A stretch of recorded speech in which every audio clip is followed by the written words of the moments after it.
Chino HD Training.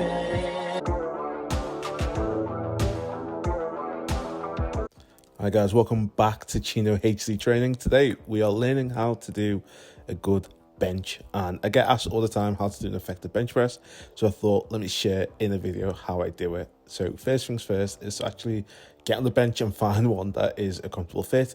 It's not underneath a down weight which might distract your eyes, but it's actually a decent position that allows you to focus on what you need to do. You then need to make sure that your hand positioning is about shoulder width apart, which is how I'm showing here. And when you're in a position, make sure to drive your feet into the floor, retract your scapula, lift the bar up so it's in front of your chest, and then slowly lower it down so it skims the mid of your chest, and then explode back up. So you can take it as a tempo training where you go slow down and explode up for those zero. So one going down, explode up for the zero. So the main aim for me with this is the warm-up set is usually a lighter weight that you can just knock out a few reps just to get the muscles engaged and get the mind-muscle connection going. You want to keep a flat back, you want to brace your core, and basically you don't want to do anything that will put you in a compromising position. It's about really having that mind-muscle connection as you engage your core, driving the feet, keep your hand placement where it's just comfortable, and then you move on to increasing the weight. So as the weight increases, it's very important to keep these core principles intact. So people might say, oh, well, I see powerlifters arch in the back. What about if I do an arch to allow me to lift heavier?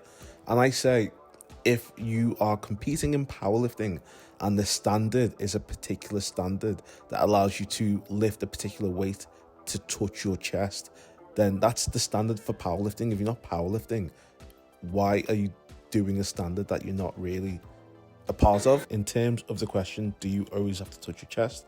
I personally do. Sometimes you don't have to all the time. Some people come too close about the chest, not necessarily touching it. There's different standards, but you can still engage the same core muscle fibers that build the bigger chest.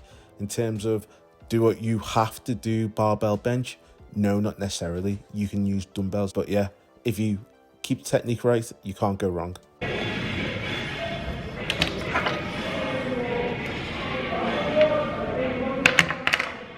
So today is the next day after James's high rocks competition, and we're doing our conditioning piece, Deload part 2. My legs are fried from yesterday, but we go again. Let's see how it goes. So we're in the deload phase, and if you watch my last video where we watched James do his high rocks competition, I showed you how I did like a fake version of it, and we're repeating the same. So it's the same week but the second day, and we start off with the bike just to get the blood pumping, and then we move on to the first exercise being the battle rope. So again, full body blitz. I typically try to burn as much calories as I can on deload because I'm not actually working as hard. Well, I'm working twice as hard, but I'm not working as intense as I do when I'm doing weight training. So again, I typically do battle ropes, kettlebell deadlifts, and the ski egg, but I can mix and match things in between. I try to do about 5 rounds with the rep ranges going from high to low. So the battle ropes, I try to start off with 80 and I decrease that down to 40. With the kettlebell deadlifts, I start off with say 20, decrease that down to 10, and then again we move on to something that you can add in because we're in a different gym. Hunts Cross JD Gym has a wide array of like CrossFit style equipment. So I was trying to do something new, spice it up, and we did medicine ball to shoulder, which is more CrossFit-esque. But it's just, again, trying to add a different variety into these conditioning pieces that you can play with and have some fun with and still get a really huge burn out of it. So in terms of reps, this is similar to the kettlebell deadlifts. I do about 20 and then I drop it down per round, and it is honestly a burner. Engages your leg drive, core, upper body, everything. Then you move on to the ski egg.